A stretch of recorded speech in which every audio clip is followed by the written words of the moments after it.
दोस्तों आज की इस वीडियो में हम बात करने वाले हैं महाभारत के उन पात्रों के बारे में, आखिर वो किन के अवतार थे। लेकिन अगर आपने अभी तक हमारे चैनल को सब्सक्राइब नहीं किया है तो वीडियो को आगे देखने से पहले चैनल को सब्सक्राइब जरूर कर लीजिए। दोस्तों भारत का प्राचीन ऐतिहासिक ग्रंथ महाभारत कई रहस्यों से भरा हुआ है। इसका प्रत्येक पात्र अपने आप में एक रहस्य है। क्या आप जानते हैं महाभारत में कौन किसका अवतार था? महाभारत एक बहुत ही महान युद्ध को दिखाता है जो धर्म और अधर्म के बीच में हुआ था। विजय जहाँ पे धर्म की हुई थी। महाभारत में वैसे तो बहुत सारे पात्र हैं, पर कुछ महान पात्र भी हैं जिन्हें महाभारत का नायक कहा जा सकता है। ये सभी नायक किसी न किसी परम पुरुष के अवतार थे, कोई देवताओं का तो कोई गंधर्व का, तो खुद भगवान ने भी कृष्ण का अवतार लेकर इसमें भाग लिया था। आइए जानते हैं महाभारत के कुछ प्रमुख किरदारों के बारे में और उनके अवतारों के बारे में। दोस्तों जैसे कि सबसे पहला किरदार के बारे में हम बात कर रहे हैं भगवान श्री कृष्ण के बारे में। 64 कला और अष्ट सिद्धियों और 9 निधियों से पूर्ण श्री कृष्ण को भगवान विष्णु का अवतार माना जाता है। त्रेता युग में भगवान विष्णु ने राम के रूप में मर्यादा पुरुषोत्तम बनकर तीनों लोगों का कल्याण किया, तो द्वापर युग में देवताओं के आग्रह पर कंस का संहार करने और सारे विश्व के अधर्मियों को नष्ट करने के लिए कृष्ण जी का अवतार लिया था। तो दोस्तों दूसरे किरदार हैं बलराम।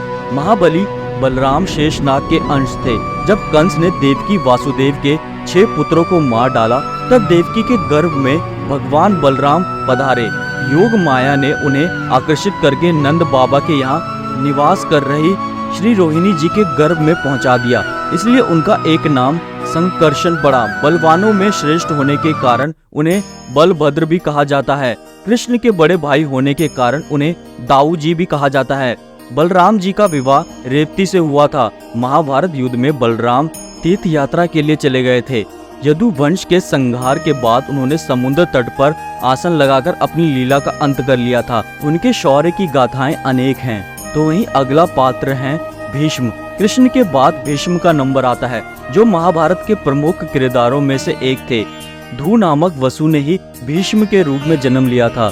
वशिष्ठ ऋषि के श्राप व इंद्र की आज्ञा से 8 वसुओं को शांतनु गंगा से उत्पन्न होना पड़ा। 7 को तो गंगा ने नदी में बहा दिया, जबकि 8वें वसु धू जिंदा रह गए। वही भीष्म थे, जिनका प्रारंभिक नाम देवव्रत था।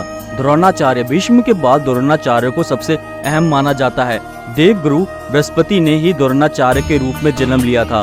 द्रोणाचार्य ने कौरवों और पांडवों को धनुर्विद्या सिखाई थी। अश्वत्थामा। द्रोणाचार्य के पुत्र अश्वत्थामा भी महाभारत के रोचक किरदारों में से एक हैं। गुरु द्रोणाचार्य के पुत्र थे अश्वत्थामा।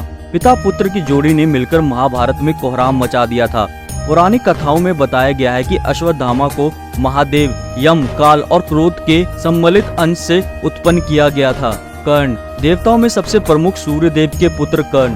कर्ण सूर्य के अंशावतार थे। कर्ण के बारे में सभी जानते हैं कि वह सूर्य कुंती के पुत्र थे। उनके पालक माता पिता का नाम अधिरथ और राधा था। उनके गुरु परशुराम और मित्र दुर्योधन थे। हस्तिनापुर में ही कर्ण का लालन पालन हुआ। उनके परम मित्र दुर्योधन ने उन्हें अंग देश का सिंहासन सौंपा था। जरासंध को हराने के बाद उनको चंपा नगरी का राजा बना दिया गया था। दुर्योधन कलियुग का था। उसके 100 भाई पुलस्त्य वंश के राक्षस के अंश थे। दुर्योधन हस्तिनापुर के महाराज धृतराष्ट्र और गांधारी के 100 पुत्रों में सबसे बड़ा पुत्र था। वेद व्यास के वरदान से ही गांधारी के 100 पुत्रों का जन्म हुआ था। दुर्योधन के हठ के कारण ही कौरव और पांडवों में युद्ध आरंभ हुआ था। दुर्योधन गदा युद्ध में बहुत ही ज्यादा महारथी था और कृष्ण के बड़े भाई बलराम का शिष्य था। दुर्योधन ने कर्ण को अपना मित्र बनाया था। गांधारी द्वारा देखे जाने से उसका शरीर वज्र के समान हो गया था, लेकिन कृष्ण के छल के कारण उसके गुप्त अंग का स्थान कठोर नहीं हो पाया, जिसके चलते महाभारत युद्ध में भीम ने दुर्योधन को उसकी जंघा से पकड़कर उसके 2 टुकड़े कर दिए थे और इस तरह दुर्योधन मारा गया था। अर्जुन। इनके धर्म पिता पांडु थे, लेकिन असल में वह इंद्र कुंती के पुत्र थे। देवराज इंद्र ने अर्जुन को बचाने के लिए कर्ण के कवच और कुंडल उनसे छल द्वारा छीन लिए थे। देवराज इंद्र एक ब्राह्मण के वेश में पहुंच गए कर्ण के द्वार और उनसे दान मांग लिया।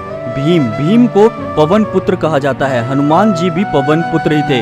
कहते हैं कि भीम में 10,000 हाथियों का बल था। भीम ने बलराम से गदा युद्ध सीखा था। भीम ने ही दुर्योधन और दुशासन सहित गांधारी के 100 पुत्रों को मारा था। द्रौपदी के अलावा भीम की पत्नी का नाम हिडम्बा था, जिससे भीम का परम वीर पुत्र घटोत्कच पैदा हुआ था। घटोत्कच ने ही इंद्र द्वारा कर्ण को दी गई अमोल शक्ति को अपने ऊपर चलवाकर अर्जुन के प्राणों की रक्षा की थी। युधिष्ठिर धर्मराज कुंती के पुत्र थे। युधिष्ठिर के धर्मपिता पांडु थे और वे 5 पांडवों में सबसे बड़े भाई थे। वे सत्यवादिता एवं धार्मिक आचरण के लिए विख्यात थे। अनेकानेक धर्म संबंधी प्रश्न एवं उनके उत्तर युधिष्ठिर के मुख से महाभारत में कहलाए गए हैं। उनके पिता धर्मराज ने यक्ष बनकर सरोवर पर उनकी परीक्षा भी ली थी। द्रौपदी के अलावा उनकी देविका नामक एक और पत्नी थी, नकुल और सहदेव। ये 33 देवताओं में से 2 अश्विनी कुमारों के अंश से उत्पन्न हुए थे। ये 2 अश्विनी कुमार थे, पहले नास्त्य और दूसरे दत्स्त्र। सहदेव त्रिकालदर्शी था। उसने महाभारत युद्ध के होने और इसके परिणाम की घटनाओं को पहले से ही जान लिया था, लेकिन श्री कृष्ण ने उसे इस घटना को किसी को भी बताने से इनकार कर दिया था। दोस्तों, ये थे महाभारत के कुछ प्रमुख पात्र और ये हमने बताया कि वो आखिर में किसके अवतार थे।